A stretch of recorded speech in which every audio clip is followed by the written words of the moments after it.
Kagawad, sir. Andito po si Mrs. Sinusumbong po kayo. Tungkol po doon kay Ma'am Christina. May binigay po ba sa inyo mga detalyado? Magbigay ka ng detalye, ma'am. Miss na kita, sabi mo. Agad, miss na din kita. Naku, sabi mo, magapa ang pechay at kokomelon ko. Kung pwede nga lang kainin ka ng buo kagabi, sabik na sabik, sabi mo. Wow, ha? Kapag kinain mo ko ng buo, wala ka nang kakainin. Ibig sabihin, lagi mong kinakain. Kahit mabaho.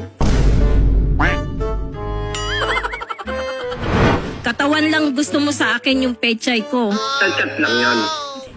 Ma'am, magandang hapon po. Magandang hapon rin po. Oh, inaamin nyo ba o dinidinay nyo na kayo po ay karelasyon ni Kagawad Henry Hernandez? Actually, ano po, May nangyari sa inyo? Wala?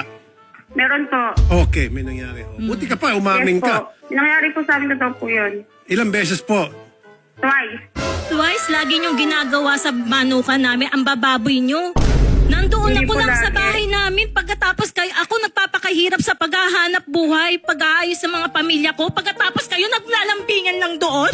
May paghahagahasa pa kayo nalalaman. Sabi ng asawa ko, gahasain kita eh. Sabi naman ng paner, katawan ko lang gusto mo sa akin, yung pechay ko, sabi mong ganon. Sabi ng asawa ko, mahal kita kung alam mo lang hanggat makakaya hindi ko luluhod kay Joe. Ano yon? Ang kakapal na mukha ninyo, nandun na kayo sa likod bahay namin. Ako, nagtatrabaho, naglalaba, naglilinis ng bahay. Ang kakapal na mukha nyo talaga. Kasi, yung ibang tao na awa sa akin, kayo hindi marunong maawa sa akin. Ang kakapal nyo.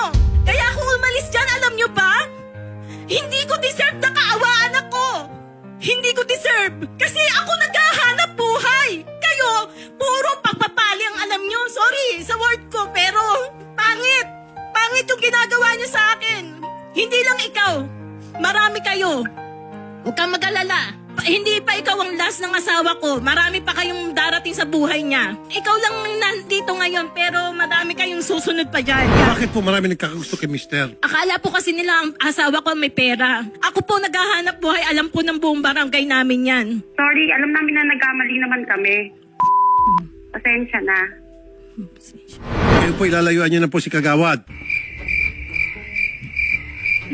Ayun hindi siya Yun sagot. lang. Kung yun po yung kailangan, bakit po hindi? Opo. Sir, isa na lang. Sabi mo nga yung A?